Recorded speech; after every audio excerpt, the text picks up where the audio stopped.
Ano dyan, kabayan? Dito, 15 riyal. Ano yan? Yung anong tawag dyan? Parrot fish. Ito. Ah, Ito naman 20 pero maganda siya. ayan.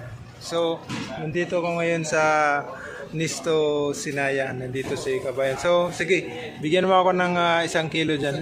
Yung medyo maliliit lang. Ganito kalaki po. Ayan, okay. 1 kilo. Masarap na ano yan, na paksiw. Oo.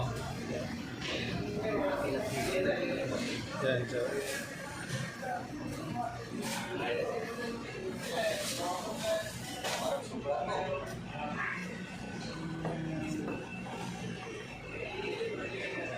Ayan, 60 pesos na konti. 16, no? Sige, okay na. Ano ba, sir? Ito. Ito yung Oh, ayan, pero pinatay namin kasi magalaw. hito, ano? Kasi bumakad-lakad ito eh. Ano na? Oo, matagal ano yan, mamatay. Ano bago yan? Kanina lang yung pinatay yan.